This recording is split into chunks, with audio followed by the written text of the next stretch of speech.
muri Agaciro mwese mwahisemo HBS Rwanda. Uyu munsi turagaruka ku mateka y'ubusumbane, politiki, impano n'urugamba rw'ubutabera mu mupira w'amaguru. By'umwihariko turagaruka ku buryo Afurika yagiye ihabwa agaciro gake mu gikombe cy'isi cya FIFA. Mu mateka y'umupira w'amaguru ku isi, FIFA World Cup ifatwa nk'irushanwa ryo ku rwego rwo hejuru, ibihugu bikomeye bihura bikarushanwa ku mpano, amayeri n'imbaraga. Ariko inyuma y'iyo shusho y'icyubahiro n'ibirori by'imikino hari inkuru ndende y'ubusumbane n'uko umugabane wa Afurika wagiye uhabwa agaciro gake, haba mu mikorere ya FIFA, mu migabane y'imikino ndetse no mu buryo impano zawo zagiye zifatwa n'isi yose. Ndi Hussein, ikaze mu ntangiriro za World Cup mu 1930 kugeza mu myaka ya nyuma yaho, Afurika yari ihagarariwe mu buryo bukomeye. Icyo gihe ibihugu byinshi by'i Burayi na Amerika y'Epfo nibyo byari bifite ijambo rikomeye mu mupira w'isi, mu gihe Afurika yabonwaga nk'umugabane ukiri mu nzira y'iterambere. Iyi myumvire yatumaga abanyafurika batabona amahirwe nk'abandi nubwo impano zari zihari. Mu buryo bw'imyumvire y'icyo gihe hari abatekerezaga ko umupira w'amaguru ari umukino w'abateye imbere mbere yo kuba uw'impano. Ibi byatumaga Afurika igira urugendo rurerure rwo kwemerwa nk'umugabane ushobora guhatana ku rwego rumwe n'abandi. Mu 1936 habaye kimwe mu bintu bikomeye cyateye uburakari bw'abanyafurika. FIFA yari yashyizeho uburyo bw'uko ikipe ya Afurika itsinze mu gice cyayo igomba gukomeza gukina na Aziya kugira ngo ibone itike ya World Cup, aho kuyihabwa mu buryo bungana ibindi bice by'isi. Ibi byafatwaga nk'agasuzuguro gakomeye. Icyo gihe ibihugu birenga 15 bya Afurika byafashe icyemezo cyo kudakina imikino yo gushaka itike, boycott. Icyo cyemezo cyari gikomeye cyane kuko cyatumye Afurika itagira igihugu na kimwe mu gikombe cy'isi mu 1936.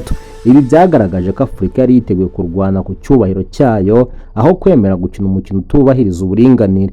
Nyuma y'iyo boycott, FIFA yaje guha Afurika umwanya umwe gusa mu gikombe cy'isi. Nubwo byari intambwe, ariko byari bikiri bike cyane ugereranyije n'umubare w'ibihugu bya Afurika n'impano nyinshi zari ziri kuri uyu mugabane.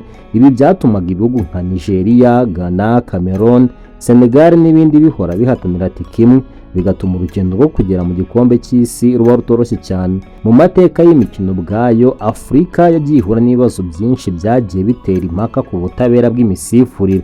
Hari ibihe byagiye bibamo penalite batahabwaga, ahubwo bagahabwa amakarita atunguranye, n'ibihe by'iminota y'inyongera byagiye bigira ingaruka zikomeye ku makipe ya Afurika. Nubwo FIFA itajya yemera ko hari ubusumbane, abafana benshi n'abasesenguzi benshi bagiye bavuga ko Afurika itafatwaga kimwe n'abandi. Mu 1982 habaye umukino uzwi cyane witwa Disgrace of Gijon, aho amakipe y'Iburayi yavuzweho kumvikana ku musaruro w'umukino kugira ngo yirinde guhatana mu buryo butunguranye. Nubwo atari Afurika yari mu kibuga muri uwo mukino, byagaragaje uburyo imiterere y'irushanwa ishobora kugira ingaruka ku makipe yishingikirije ubutabera bwuzuye. Abafana benshi ba Afurika babyakiriye nk'ikimenyetso cy'uko amategeko atajya ashyirwa mu bikorwa kimwe ku makipe yose. Mu gihe Afurika yakomezaga urugendo rwayo, ntiyigeze ibura impano. Kuva mu myaka y'1990 kugeza n'ubu, Afurika yagiye itanga abakinnyi bakomeye ku isi nka George Weah, Samuel Eto'o, Didier Drogba, Yaya Toure, Sadio Mane na Mohamed Salah ndetse n'abandi. Aba bakinnyi bagaragaje ko Afurika ifite ubushobozi bwo guhangana ku rwego rw'isi yose, ariko ikibazo gikomeye kikaba uko benshi muri bo bakina mu makipe yo mu Burayi kurusha gukinira amakipe mu bihugu byabo mu buryo buhoraho. Ibi bituma amakipe y'ibihugu bya Afurika adahora ahagaze neza mu mikino ikomeye, kuko igihe cyo kubaka ikipe ihamye kiba gito, ndetse n'ubufatanye bw'abakinnyi bukaba budahoraho. Ibi byose bikaba ari bimwe mu bigira ingaruka ku musaruro wabo muri World Cup.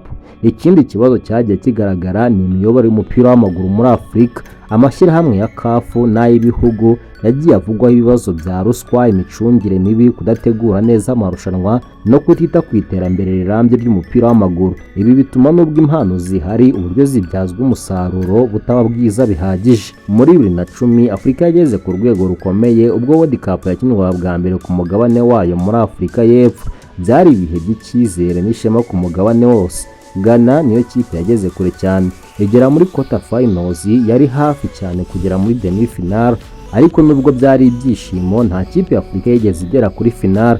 Ibintu byongeye kwerekana ko inzitizi zikiri nyinshi. abasesenguzi benshi icyo gihe bavuze ko Afurika yari yaragaragaje ko ishobora kwakira irushanwa rikomeye ariko hakiri urugendo rwo kugira ngo igere ku rwego rwo guhatanira igikombe ubwacyo kugeza ku musozo. Uyu munsi ibintu biri guhinduka buhoro buhoro, imyanya ya Afurika muri World Cup yarazamutse, impano ziragenda zigaragara cyane ku isi yose kandi amakipe nka Morocco yagaragaje ko bishobora kugera kure mu marushanwa akomeye.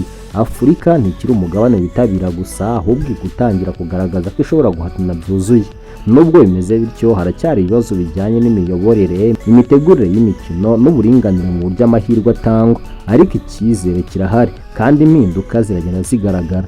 Mu gusoza, amakipe ya Afurika muri FIFA World Cup ni inkuru y'imyaka myinshi y'urugamba hagati y'impano n'ubusumbane, hagati y'icyizere n'inzitizi. Si inkuru y'intsinzi gusa cyangwa gutsindwa gusa, ahubwo ni inkuru y'umugabane wagiye urwana kwemerwa ku rwego rumwe n'abandi. Afurika ntiyigeze ibura ubushobozi bwo gutsinda, ahubwo yagiye irwana no kubona amahirwe angana, ariko uko imyaka igenda ishira biragenda bigaragara ko icyo cyiciro kigoranye kirimo kugenda kirangira kandi ejo hazaza hashobora kuba hatandukanye n'amateka y'ahahise. Umunsi ubutabera mu mupira w'amaguru buzaba bwuzuye, Afurika izaba itakiri umugabane uhatira kwemerwa, ahubwo uzaba umugabane ugaragaza ko wari ukwiye kuba uri hejuru kuva kera. Mwese muba mwahisemo kutwumva, ndabashimiye. Njye ndi Hussein.